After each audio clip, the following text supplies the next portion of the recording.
বানিয়েছিল আমরা থানা কিন্তু পুড়িয়ে দিয়েছিলাম। এসআই সন্তুষ্টি কিন্তু আমরা জ্বালাই দিয়েছিলাম।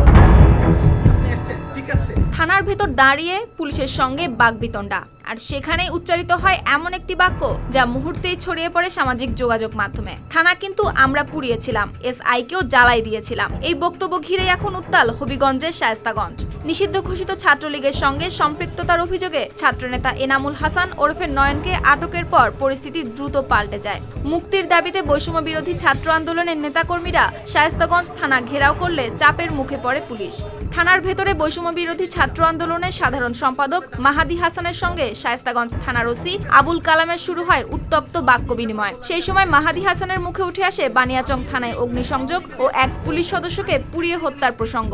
ভিডিওতে শোনা যায় তার কণ্ঠে এই বক্তব্য, থানা কিন্তু আমরা পুড়িয়েছিলাম, এসআইকেও জ্বালাই দিয়েছিলাম। বানিয়েছিল আমরা থানা কিন্তু পুড়িয়ে দিয়েছিলাম। এসআই সন্তুষ্টি কিন্তু আমরা জ্বালাই দিয়েছিলাম। এই বক্তব্য প্রকাশ্যে আসার পর শুরু হয় তীব্র বিতর্ক। প্রশ্ন উঠছিল, পুলিশের সামনে দাঁড়িয়ে সহিংসতার এমন স্মৃতি টেনে আনা কি সরাসরি হুমকি নয়? আর এমন বক্তব্যের পরই মাহাদি হাসানকে পুলিশি হেফাজতে নেওয়া হয়। ইফাদ রোশে এক্সপার্ট মিক্সে আছে সবচেয়ে বেশি মশলার সংমিশ্রণ। ইফাদ রোশে এক্সপার্ট মিক্স মশলা। এদিকে পুলিশের পক্ষ থেকে জানানো হয় এনামুল হাসানকে সন্দেহভাজন হিসেবে আটক করা হয়েছিল, কিন্তু জিজ্ঞাসাবাদে তার বিরুদ্ধে কোনো অপরাধের সম্পৃক্ততা পাওয়া যায়নি। ফলে প্রায় 15 ঘন্টা পর ঊর্ধ্বতন পুলিশ কর্মকর্তার মধ্যস্থতায় তাকে অভিভাবকের জিম্মায় ছেড়ে দেওয়া হয়। অন্যদিকে আন্দোলনের নেতারা দাবি করছেন এনামুল অতীতে ছাত্রলীগ করলেও জুলাই আন্দোলনের সময় তিনি বৈষম্য বিরোধী ছাত্র আন্দোলনের সঙ্গে যুক্ত ছিলেন।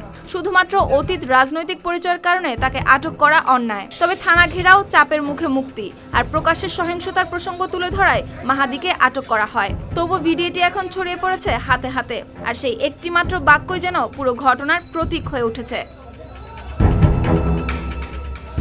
সুপ্তি রায়, RTV।